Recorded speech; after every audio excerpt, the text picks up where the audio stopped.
Hi, good evening, everybody, and welcome to the daily Rambam Shiur, 3 chapters per day. Since it is a weekend, so same way as the Friday, while the Eden were in the desert, they used to have a double portion, the man for Friday, the man for Saturday. Same way as it is in physical bread.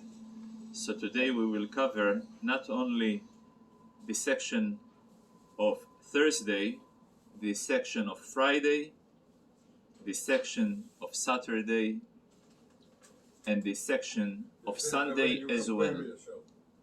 So therefore, since the amount of time is the same time, it's the same half an hour, however, we'll try to squeeze in all the topics that we will cover. It is 3 general topics, but before we're going to cover them, I would like to start with a story, as usual.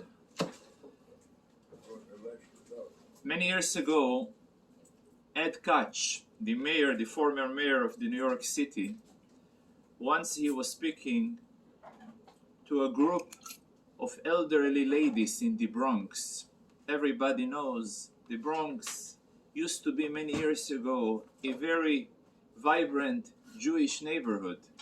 Then things have changed, and it was quite dangerous to walk at the evenings, and many times even by day, on the streets of the Bronx. Lots of crimes, lots of terrible activities. So obviously those ladies were terrified, and he shared with them his own frustration with the judicial system, to such an extent that here one of those judges who were very soft, very kind, very forgiving towards those criminals who made terrible acts of crime.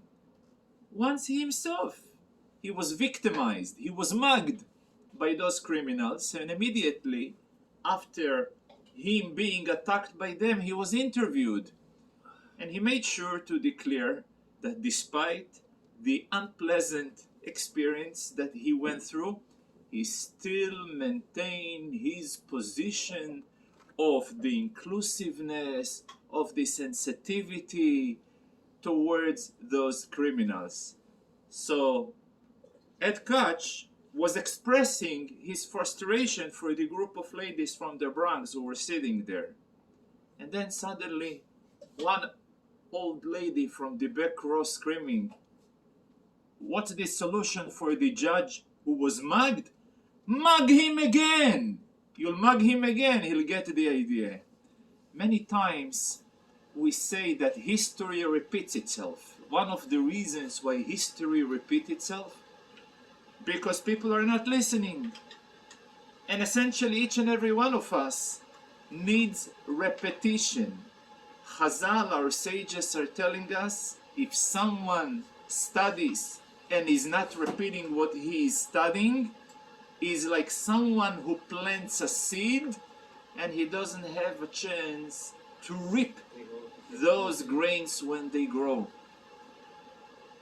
I'm introducing it via this story and via the message, where repetition sometimes is so essential to understand what is the reason why the Maimonides, the Rambam, refers to these rules that we have covered yesterday, will continue today, as the rules of Eruvin, plural, not singular, but plural. So there is a few ways to answer it, and via those ways we'll enter to the topic of today and for the topic of tomorrow as well. The official answer, since he covers different types of Eruvin, there is Eruvei Chatzeros. Eruvei Chatzeros is what we spoke yesterday, the participation of the members of the yard, by each and every member contributing a piece of bread, a actual full bread, a whole bread, for the purpose of demonstrating that they are one unit of people, and therefore the idea of forgetting the distinction between private domain and public domain is going to be protected. That's the idea of Eruvin Chatzeros, is in order to remind, to bring us in a full consciousness and clarity about future generation, educational purpose. This educational purpose is so essential that without this ritual, the ability to move items from your private home to the common area is restricted to such seriousness. It is very important to note, yesterday I've mentioned it, but today I'm going to cover it from a different angle, that King Solomon, the wisest of all men who ever lived, he was the one who instituted the Eruvin Chatzeros. So what was so wise about him? It says that he was instituting two takonos, two institutions he introduced for the enhancement of the spiritual quality of life of the Jewish people. One, netilas yodayim, the fact that we are washing our hands before the meal, is a takono, is an institution that Shlomo HaMelech introduced. And the second takono is the idea of Eruvin Chatzeros. I heard once a beautiful explanation by one of the famous darshanim that basically each and every one of them represents a opposite nature. We know people generally are being divided into two types of people. Some people are very extrovert and they are very good with other people, very social. Some people are very introvert. They are into themselves. They are not talkative. They are not they will be very good in studying, in concentration, and so on. People who tend to devote their life to service of God, generally they are good to communicate with God, but not necessarily to communicate with other people. Yet, Shlomo HaMelech, being the wisest man, he realized that both of them are as equally important for the growth and for the maintenance of the Jewish people as a unique nation with a very special mission. For that reason, he knew that there is no way that a nation will be able to grow without a communal strength, and yet a nation is not going to be able to grow spiritually without a clear spiritual mission. Where is he heading? The idea of netilat yadayim is to purify and to bring yourself into a spiritual state of sanctity, which is the idea of seclusion, elevation, separation. Yet the idea of Eruv is the opposite. The idea of Eruv is a tool that enables people to be social in the idea of Shabbat. Only such a wise man that he is able to recognize as both states, both realities as equally important. Therefore, he was the one who introduced those two equal takanot, the takana of netilat yadayim, and yet, as equally important, the idea of Eruvin Chatzeros. Now, today topic, the first chapter, deals with two. We spoke before the idea, why is it plural? Why is Eruvin? So besides the fact that he covers different type of Eruvin, there is Eruvin Chatzeros and Shitufei Mevaot and Eruvin Tchumin. Sometimes there is what we call different Chatzerot, different yards that they are next to each other. The question is, those yards, can each and every one, or should each and every one will make their own Eruv, and they won't be able to move to the other yard, or they should make a mutual Eruv. So sometimes I will apply option 1, and sometimes I will apply option 2. The guideline that will help us to determine when to apply what is generally the size of the wall that is between them, and also the accessibility. The general rules: any wall that is lesser than 10 tfachim, which is about 80 centimeters, anything less, it is considered not a serious division, and they able to rely on one. Also, even if the wall is higher, but there is access via a ladder or via any peg that pops out from the wall, it is able to enable them to make one Eruv for both of the Chatzerot. The topic that is being covered in the second chapter is different aspect of exemption.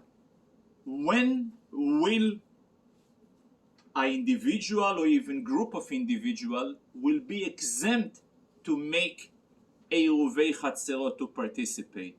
And the general ruling is in case that they have a consistent communal meal together, or if they are members of one family, or there is one owner that everybody rents from him, or that he maintains an actual possession in each and every apartment that belongs to him.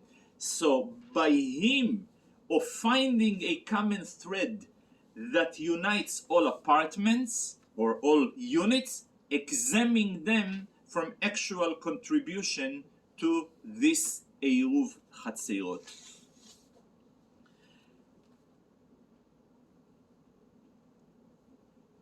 While we were covering the idea of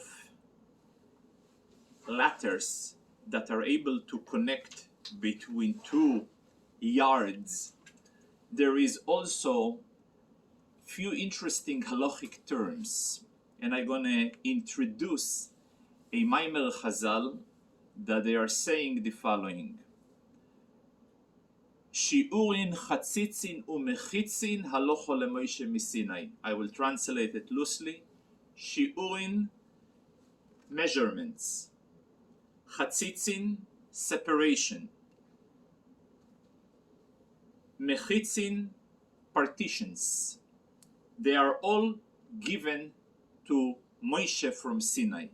In addition to the oral tradition, there is a direct oral tradition that went by a straight line from Moshe on Mount Sinai that he gave over to his students. So for example, we have in tradition that each and every halacha I will apply a different measurement. Like we were speaking on Shabbos, what is the measurement that a person will be liable if he moves from one domain to the other? So it depends. If it is for food purposes, it is generally kegorigeres. If it's for all those shiurin halocha leMoshe miSinai. One of them is also chatzitzin, mechitzois. There is another concept which was applied, and I will introduce the term, and immediately I will move to a story. There is two terms that are being applied in today's Rambam. One of the terms is called lovud, and the other one it is called gud achis and gud asik, and I will explain. The idea of lovud is a term that is being used in Eruvin, in Sukkot, in Shabbos. It's a reference to any measurement that is less than 24 centimeters. It's called trit fochim. So I will view it as an extension of the domain that extends there. In other words, if I will throw an item from one domain to the other domain, and it will park on a peg, on a stone that is lesser than 24 centimeters high, I will consider it as it parked on the floor. It's called lovud. Lovud is an extension of any item less than 24 centimeters. I will view it as it doesn't exist. For that reason, for example, a person can build an entire sukkah, a wall, not ideally, but halachically it's perfectly fine, by taking thin sticks and placing one stick in a proximity of 23 centimeters next to the other stick, and there is an empty space amongst them. And then I will move to the next 23 and something centimeters. Since there is no really more than 23 centimeters between one stick to the other, I will view it as a full wall halachically. For that reason, we see a very interesting concept.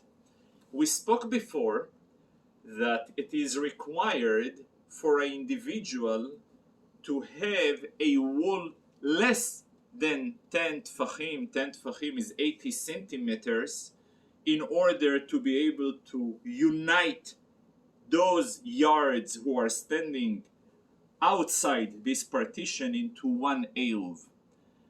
However, sometimes it will be able to unite even if the partition is higher than 80 centimeters, as long as there is an item which is lesser than 23 centimeters high, as a stone or as a peg that pops out from the wall.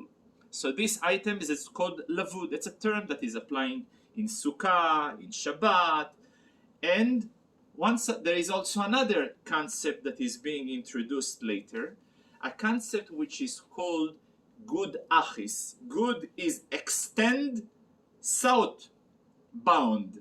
Gud asik, extend northbound. And I will explain myself. In Shabbos, when a person lives, he is lucky to live right next to a river, next to a well. Now, and he would love Shabbos to draw water from the well into his house via the window. But it's a problem. The well is considered to be a domain which is Carmelis. We covered what is Carmelit. Carmelit is a domain that rabbinically is forbidden to move and transmit items from the Carmelis into the Reshus HaYochid. So here they gave a solution. What is the solution? The solution is that an individual, all he needs to do is to extend from his window a three sides partition, that the partition should be, as a partition needs to be, at least 80 centimeters high. And though between the partition and the well, let's say he lives on the third floor, yeah, and the well is about, let's say, 40 meters from his window, I will apply the rule of gud achis. Go and extend those partitions. Implied extension. There is implied volatility, implied extension. I'm going to imply as those partitions are going right into the water. So this is a concept called gud achis. So once upon a time, some of the colleagues of the students of Rabbi Soloveitchik, he was the dean of Yeshiva University and considered to be the leader of the modern Orthodoxy today. And they questioned him that here a professor of history archaeology have discovered that during the times of Chazal, was a huge shortage of lumber, and lumber were very, very expensive. And the rabbis had no choice but to come up with creative ideas in order to stay economically sound. And those creative ideas led them to introduce the concept of lovud, gudachis, gudasik, doifenakumo, and all other creative halachic solutions that are enabling an individual to save significantly on the lumber budget that he has. So he says, maybe, however, the validity of those rules and those traditions are independently strong regardless. Sometimes conditions in life are there to explore a potential that was there already. In other words, when an individual is sick and he goes to the doctor and he gives him a medication that is heal him, those medications have pre-existed before his sickness. So in other words, when the Torah, we're talking about ideal doctor and ideal, but the concept over here that when the Torah represented the truth, the wisdom, the infinite will of God Almighty, it included all the principles. Sometimes reality is such that is able to explore and bring out those principles into real application. So this is a very interesting thought that I thought it will be relevant since today throughout the Rambam it was introduced.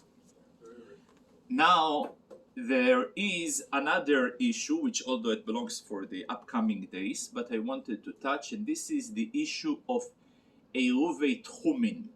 We have covered in 2 days ago about one and only biblical prohibition that is not associated with chorus or skilo, it's associated with a love only. And this is the issur, the prohibition to go out 2,000 amo, which is 1 kilometer approximately, from the place of the city you reside. But then there is a solution.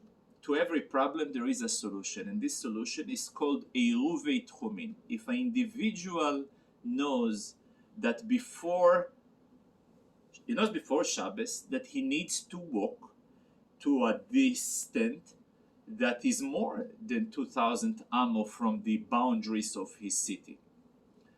So what he does, he or sends a food, should consist the same type of food that we are doing the Eruvin Chatzeiros with, and he places this type of food in the place where he is interested to go, as long as there is no distance more than 2,000 amo from the boundaries of his city.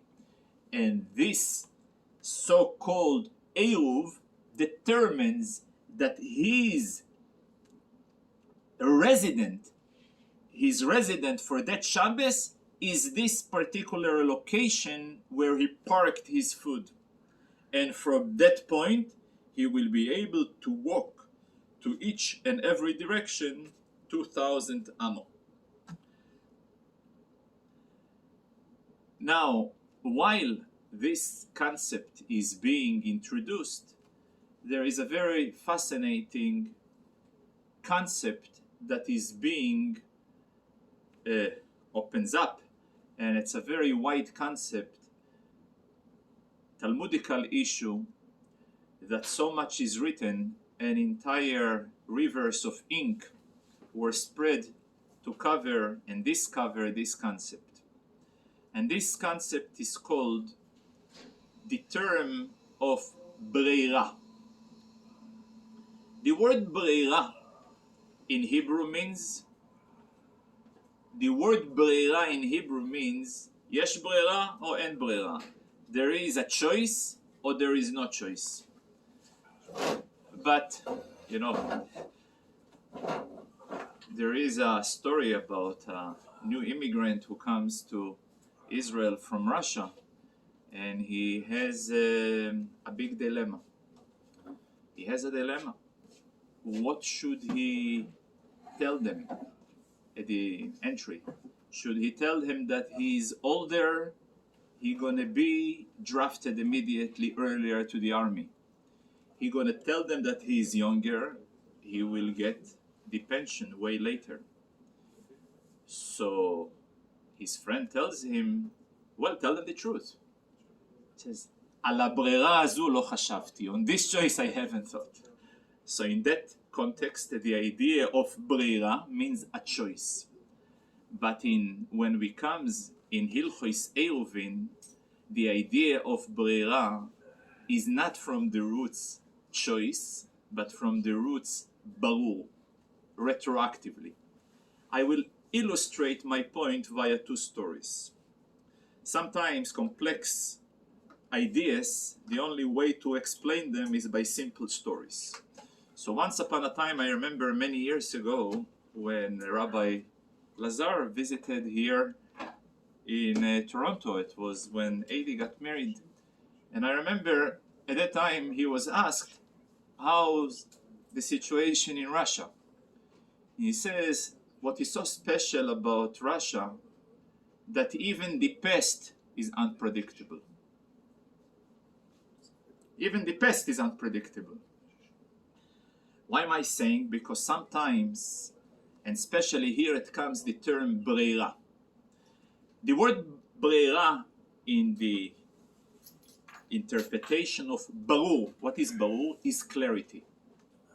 Sometimes a person is in a state of clarity, and many times a person is not in a state of clarity.